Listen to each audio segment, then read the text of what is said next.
Sir మధ్య తరగతి వాళ్ళకి స్థలం కొనాలి అంటే భయం ఏంటంటే ఈ డబుల్ రిజిస్ట్రేషన్స్ లేకపోతే ఆక్యుపై చేసేస్తారు స్థలం అనేది. ఇప్పుడు సపోజ్ మేమే ఒక స్థలం కొనాలి అనుకున్నాం, మాకు చాలా మంది చెప్పేది ఏంటంటే మీకు ఎవరు తెలుసు, ఎవరు తెలియదు, ఎవరో వస్తారు కబ్జా చేసేస్తారు, లేదా డబుల్ రిజిస్ట్రేషన్ అయిపోయి ఉంటుంది, మీకు ఇవన్నీ ఎవరు చెప్తారు, ఎందుకు వద్దు అనేది ఇప్పుడు వినిపిస్తున్న మాట సార్. ఎందుకంటే మేము విన్నాం పర్సనల్గా, అందుకనే నేను ఈ క్వశ్చన్ అడుగుతున్నాను. అప్పుడు ఏ ధైర్యం మీద వాళ్ళు, మనం ఇప్పుడు స్థలం అంటే ఇంచుమించు 1 CR ఎంతో పెట్టాలి కదా సార్, అంత పెట్టేటప్పుడు వాళ్ళు ఏ ధైర్యం మీద ముందడుగు వేయాలంటారు?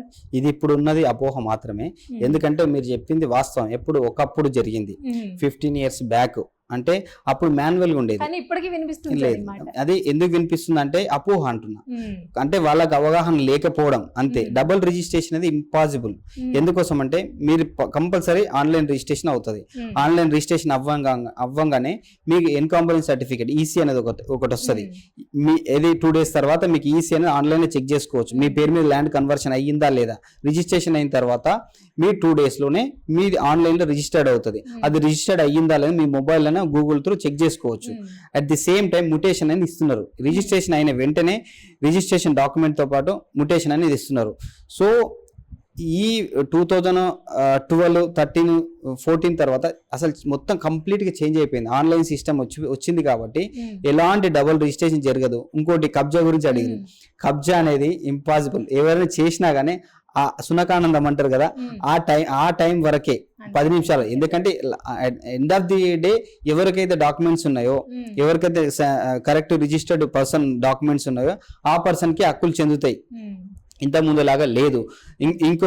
మూడో విషయం ఏంటంటే అప్రూవ్డ్ లేఅవుట్స్ వచ్చినాయి. ఇంత ముందు గ్రామ పంచాయతీ లేఅవుట్స్ ఉండేవి. 2018 నుంచి ఎలాంటి అన్అప్రూవ్డ్ లేఅవుట్ కి పర్మిషన్ లేదు. సో గ్రామ పంచాయతీ లేఅవుట్ పర్మిషన్ లేదు, only permission DTCP, HMDA. So ఇందులో తీసుకుంటే మీ గవర్నమెంట్ రెస్పాన్సిబుల్ ఎవ్రీథింగ్. వాళ్ళు ఏంటంటే మీకు మార్ట్గేజ్ చేసుకుంటారు. మార్ట్గేజ్ చేసుకున్న తర్వాతనే మీకు లేఅవుట్ పర్మిషన్ ఎల్పి నెంబర్ అనేది వస్తుంది. సో మార్ట్గేజ్ ఎందుకు చేసుకుంటారు? ఈ లేఅవుట్ డెవలప్ చేస్తున్నారా లేదా, అంటే drainage, water, roads, facilities, street lights కానీ, వాటర్ ట్యాంక్ కానీ, పార్కులు కానీ ఇవన్నీ డెవలప్ చేస్తున్నారా లేదా.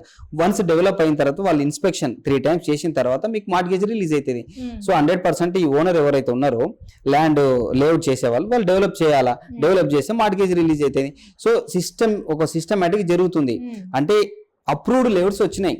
వన్స్ అప్రూవ్డ్ లేఅవుట్ లో మీరు ప్లాట్ తీసుకొని మీకు రిజిస్టర్డ్ అయ్యిందంటే మీరు వచ్చి తంబు పెట్టేంత వరకు అది ఓపెన్ కాదు, వేరే వాళ్ళ మీద రిజిస్టర్డ్ కాదు. ఇన్ కేస్ మీరు ఎక్కడైనా మీరు వేరే ప్లేస్ లో ఉంటే మీ బ్లడ్ రిలేషన్ ఎవరన్నా ఉంటే ఆ బ్లడ్ రిలేషన్ కి మీరు ట్రాన్స్ఫర్ చేయగలుగుతారు. అంతకు మించి వేరే ఎలాంటి సోర్స్ లేదు. వేరే వాళ్ళు వచ్చి కబ్జా చేయడం కానీ, డబుల్ రిజిస్ట్రేషన్ మీ ల్యాండ్ వేరే వాళ్ళ మీద రిజిస్ట్రేషన్ కావడం అలాంటివి జరగదు. అంతే. అంటే గాసిప్స్ బాగా స్ప్రెడ్ అవుతాయి అన్నట్టు ఎప్పుడో జరిగింది కాబట్టి. ఇప్పుడు ఇంకోటి మీరు అన్నారు కదా, మన వాళ్ళు ఎవరిని నమ్మి తీసుకోవాలా ఏదని అన్నారు కదా, ఇంత ముందుకి ఇప్పటికి చాలా